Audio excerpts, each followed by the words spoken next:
The studio apartment had become my world for the past 4 years. A cramped space where canvases leaned against every wall and the smell of oil paint had permanently soaked into the floorboards. To my family, it was evidence of my failure to launch into real adulthood. To me, it was where I'd been quietly building something they couldn't understand. "Maya, you're 29 years old," my sister Rebecca would remind me during her monthly check-in calls, her voice carrying that particular tone of concerned superiority that successful older siblings perfect over the years. "At some point, you need to accept that art isn't going to pay your bills." Rebecca had followed the family template perfectly. Business degree, corporate job, suburban house, 2 kids and a retirement fund. She was everything my parents had hoped both their daughters would become. I was the cautionary tale they used to motivate their friends' children. The irony was that I'd been supporting myself through art for 3 years. Not through painting sales, those were still rare and modest, but through restoration work for private collectors, authentication consulting for auction houses, and technical analysis for insurance companies investigating art fraud. It was steady, well-paying work that required the same skills I used in my own artistic practice, but explaining this to my family felt impossible when they'd already decided my path was impractical. The breakthrough had come 18 months earlier when Dr. Elizabeth Hartley, the chief curator at the Metropolitan Museum of Art, had visited a small gallery where 3 of my paintings were displayed. She'd spent 40 minutes studying my work, then tracked down my contact information through the gallery owner. "Your technique is extraordinary," she'd said during our first phone conversation. "There's something happening in your brushwork that reminds me of the late Rothko pieces, but with a contemporary emotional complexity that's entirely your own. I'd like to discuss a potential acquisition for our modern collection." That conversation had led to 6 months of meetings, studio visits and careful negotiation. The Met wanted to purchase not just one piece, but a series of 5 paintings I'd completed over 2 years. Works that explored themes of urban isolation and digital disconnection through layers of color and texture that seemed to shift depending on the lighting and viewing angle. But I hadn't told my family about any of it. How could I explain that the Metropolitan Museum of Art was interested in my work when they'd spent years treating my painting as an expensive hobby that prevented me from finding real employment?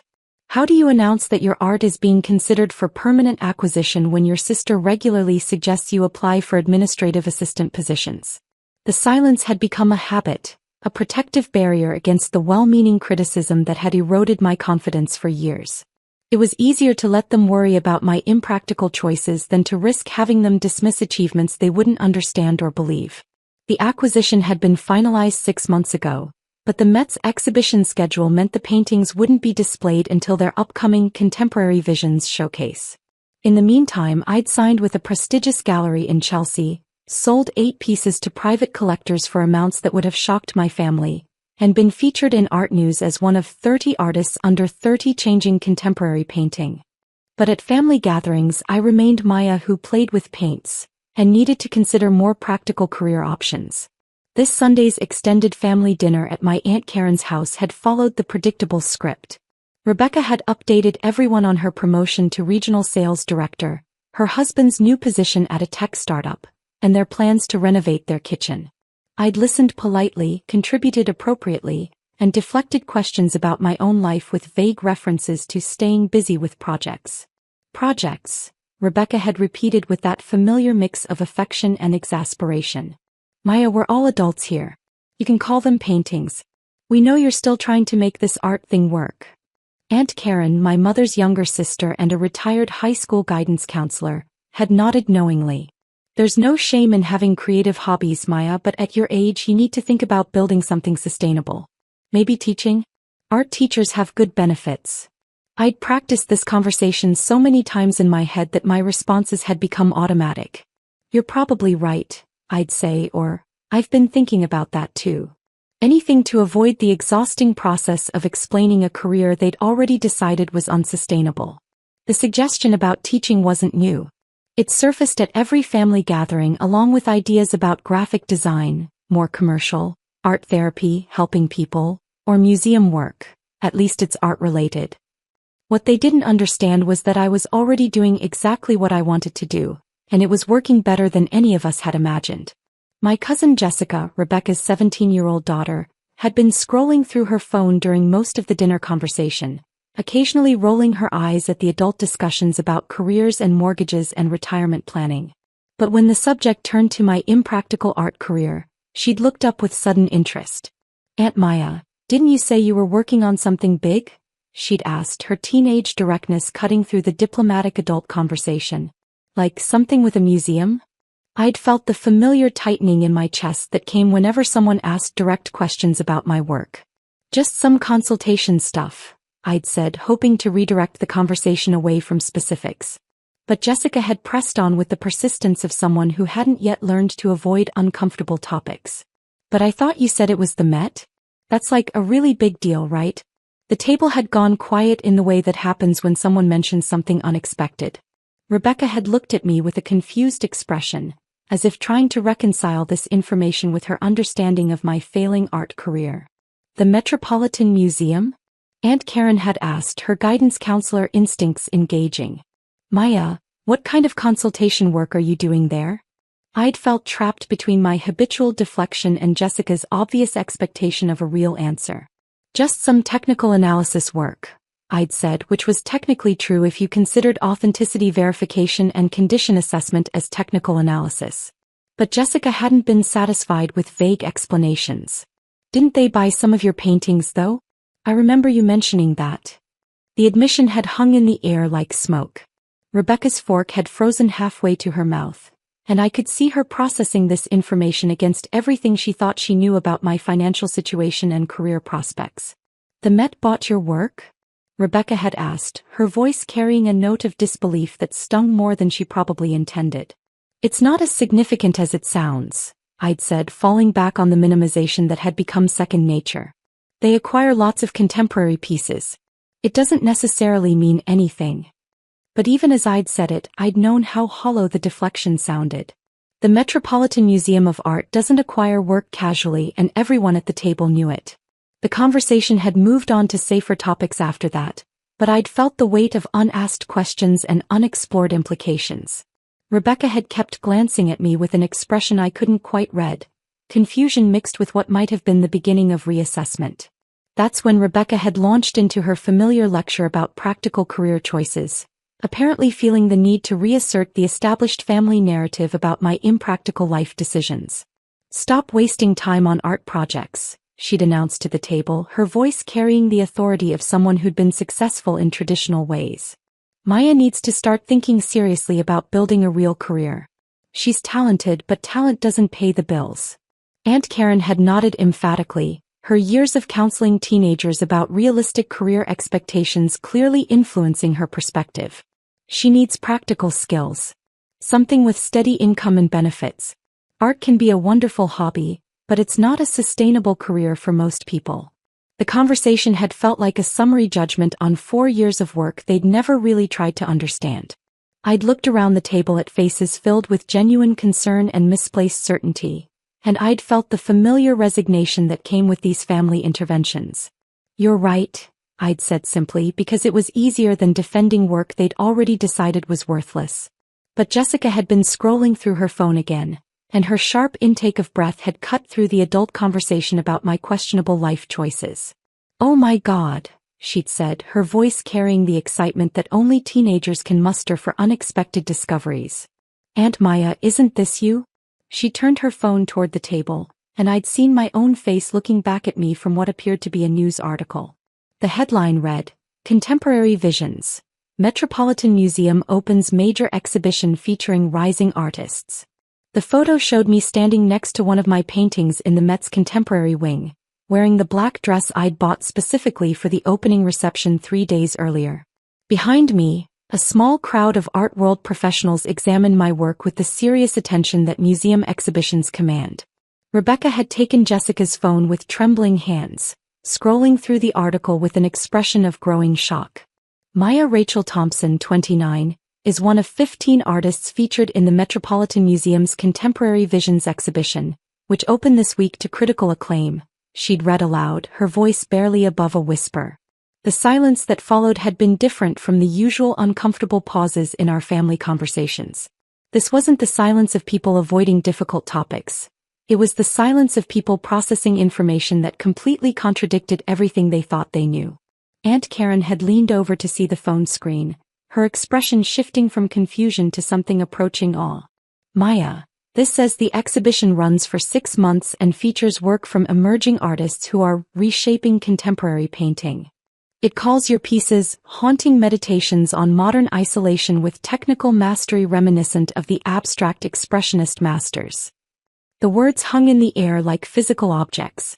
Rebecca had continued scrolling, finding more details about the exhibition, about my work, about the significance of being selected for display at one of the world's most prestigious museums. There's another article here, she'd said, her voice still quiet with shock. From Art News. Thompson's 5P series explores themes of digital disconnection through layered oil techniques that create an almost holographic depth, with colors that seem to shift and breathe as viewers move through the gallery space. Jessica had grabbed her phone back, her teenage excitement overriding the adult shock at the table. Aunt Maya, this is so cool. It says here that your paintings are being compared to Rothko and that collectors are already inquiring about commissioning new works. You're like famous. The assessment was generous, but the attention was real. The opening reception had been attended by museum directors, gallery owners, art critics, and collectors from around the world. Sales inquiries had been coming through my gallery representative daily. 3 art magazines wanted to do profile pieces, and a documentary filmmaker was interested in including my work in a project about contemporary American painting. But sitting at my aunt's dining room table, surrounded by family members who'd spent years encouraging me to pursue more practical career paths, the success felt surreal and disconnected from the person they thought I was. Rebecca had set down the phone and looked at me directly for the first time in the conversation. Maya, I don't understand. If this is what you've been working on, why didn't you tell us? Why have you been letting us lecture you about getting a real job when you're having exhibitions at the Metropolitan Museum of Art? It was a fair question that I'd been avoiding for months. How do you explain that their well-meaning concern had become so predictable and dismissive that sharing good news felt pointless? How do you tell people who love you that their support had become indistinguishable from their criticism? When would I have told you? I'd asked quietly. During the conversations about how art isn't a real career? Or when you were suggesting I consider teaching or graphic design because painting wasn't practical? The question had landed heavily. Rebecca's face had flushed, and I could see her processing years of conversations from a completely different perspective. Uncle Paul, Aunt Karen's husband, had spoken for the first time since Jessica's discovery. Maya, help me understand something. This exhibition at the Met, this isn't just displaying your work, is it? This is a major career achievement. I'd nodded slowly. It's considered quite significant in the art world. The Contemporary Visions exhibition only happens every 5 years, and they typically select artists who they believe will have lasting influence on contemporary painting. The explanation had felt strange coming out of my mouth at a family dinner. For so long, I'd compartmentalized my professional achievements from my family relationships that connecting them felt almost foreign. Aunt Karen had shaken her head slowly, her expression mixing regret with confusion. Maya, I feel like we need to apologize. We've been treating your career like a hobby for years, haven't we? The acknowledgement had been both healing and painful. Healing because it recognized the dismissal I'd experienced. Painful because it highlighted how completely they'd misunderstood the work that had consumed my life for 4 years. My phone had buzzed with a text message and I'd glanced at it automatically. The message was from Dr. Hartley at the Met. Maya, wonderful coverage in the Times today. The response to your pieces has been extraordinary. Would you be available for a call tomorrow about our next acquisition discussion? Rebecca had seen me reading the message. Maya, can I ask, and please don't take this the wrong way, but are you making a living from this? I mean, can you support yourself through art sales and museum work? It was the question that had been underlying all their concern for years. The assumption that artistic success and financial stability were mutually exclusive, that pursuing creative work necessarily meant choosing poverty and instability. The Met acquisition was for a significant amount, I'd said carefully, and the gallery representation has led to consistent sales to private collectors. I've been financially stable for about 3 years now. The admission had felt like opening a door that had been closed for so long I'd almost forgotten it existed. For 3 years I'd been supporting myself comfortably through my art while letting my family believe I was struggling and impractical. Jessica had been reading more coverage on her phone, her excitement growing with each new discovery. Aunt Maya, there's a whole article in Vogue about the exhibition. They interviewed you about your painting process and your influences. You talked about growing up feeling disconnected and how that influences your work. She'd scrolled further, finding more coverage. And look, this gallery website shows your paintings selling for like real money. These aren't like hundreds of dollars. These are thousands. The numbers had made Rebecca go very still. As someone who worked in sales, she understood exactly what consistent five-figure art sales meant in terms of annual income and career sustainability. Maya, she'd said slowly, I think I owe you a very significant apology. We've been approaching your career from a place of complete ignorance, haven't we? The apology had meant everything and nothing simultaneously. Everything because it acknowledged years of dismissed dreams and unrecognized achievement. Nothing because the work itself hadn't changed, only their perception of its value. Uncle Paul had cleared his throat. Maya, I have to ask, when you've been sitting here listening to us give you advice about finding practical work, what has that been like for you? It was perhaps the most direct question anyone had asked me about the family dynamics that had shaped years of gatherings. Exhausting, I'd answered honestly. It's exhausting to have work you care deeply about consistently dismissed as impractical, especially when that work is actually succeeding in ways that surpass your own expectations. The honesty had shifted something in the room's energy. Instead of the usual careful deflections and diplomatic responses, we were finally having a real conversation about the elephant that had been sitting at our family table for years. Aunt Karen had leaned forward, her expression serious. Maya, I need to understand something. When I suggested you consider teaching, was that insulting given what you've already accomplished?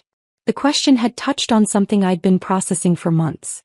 The suggestion itself wasn't insulting, but the underlying assumption, that my current work was insufficient and needed to be replaced with something more stable, had been deeply painful. Teaching is important work, I'd said carefully. But suggesting I should consider it implied that what I was already doing wasn't sustainable or successful. It felt like you'd decided my career was failing without ever really asking about what I was actually accomplishing. Rebecca had put her head in her hands. Maya, I'm horrified. I've been treating you like you were failing when you were actually building exactly the career you wanted. My phone had buzzed again, this time with a call from a number I recognized as my gallery representative. I'd declined the call, but the timing had been perfect for illustrating the point we'd been discussing. That was probably about the inquiry from the collector in Hong Kong, I'd explained. Or the museum in San Francisco that's interested in acquiring one of the pieces from my next series. The casual mention of international collectors and museum acquisitions had seemed to finally drive home the scope of what I'd been building while they worried about my lack of practical career planning. Jessica had been scrolling through more coverage, her teenage enthusiasm undaunted by the adult processing happening around the table. Aunt Maya, this article says you're working on a new series about digital relationships and that there's already a waiting list of collectors who want to purchase pieces before they're even finished. That's amazing. The waiting list was real, and it represented a level of career success I'd never expected to achieve so early. But sitting at the family dinner table, it felt surreal to be discussing these achievements with people who'd spent years encouraging me to consider alternatives to art.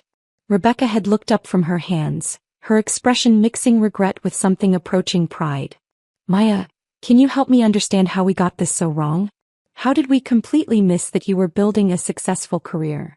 It was a complex question with roots in family dynamics, communication patterns, and assumptions about what success looked like.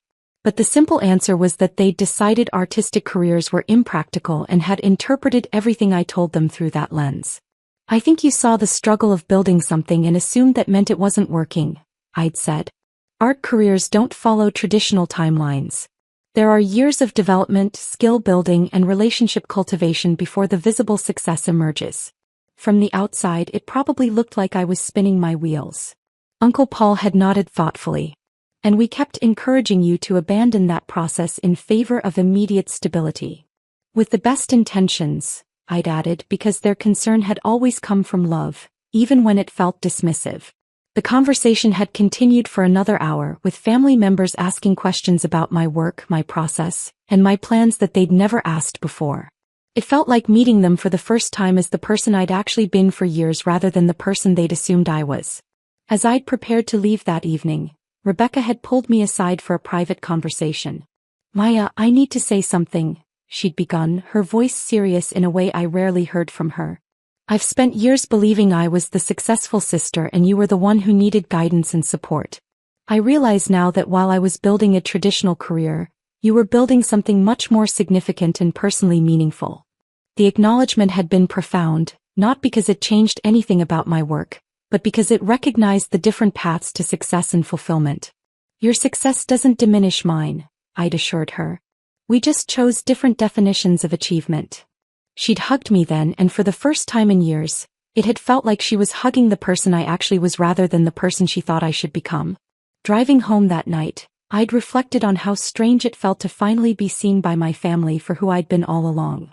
The validation was meaningful, but it also highlighted how completely they'd misunderstood my life for so long. My phone had been buzzing with messages throughout the evening, from my gallery, from collectors, from art world contacts responding to the exhibition coverage. The professional momentum was building in ways that would have seemed impossible 4 years earlier when I'd started painting in my cramped studio apartment. But perhaps the most significant change wasn't in my career trajectory or public recognition. It was in the family relationships that had been strained by years of misunderstanding. For the first time in years, I felt like I could share my professional achievements without having to defend their validity or practical value. The irony wasn't lost on me that external validation had been necessary before my own family could see value in work I'd been doing successfully for years. But perhaps that's how family dynamics work sometimes. Love and concern can create blindness that only outside perspective can illuminate. As I'd pulled into my apartment complex that night, my phone had rung with a call from Dr. Hartley at the Met. "Maya, I hope I'm not calling too late," she'd said, "but I wanted to discuss the response to your pieces in the Contemporary Visions exhibition. The feedback from critics and collectors has been exceptional, and we'd like to discuss commissioning a new piece specifically for our permanent collection." The conversation had lasted 30 minutes, covering everything from timeline to thematic focus to the significance of having work commissioned specifically for the Met's permanent collection rather than simply acquired. After hanging up, I'd sat in my car for a moment, processing the day's revelations. That morning, I'd been the family member who needed practical career advice. That evening, I was the artist whose work was being commissioned by one of the world's most prestigious museums. The transformation hadn't happened overnight, of course. It had been building for 4 years through countless hours of painting, developing technique, building relationships, and creating work that mattered to me regardless of external recognition. But for the first time in years, my family would see the full picture rather than just the parts that worried them. And perhaps more importantly, I could finally share the work that had been the center of my life with the people who mattered most to me. The studio apartment that had represented failure to my family was actually the place where I'd built exactly the career I'd always wanted. And now finally we all knew it.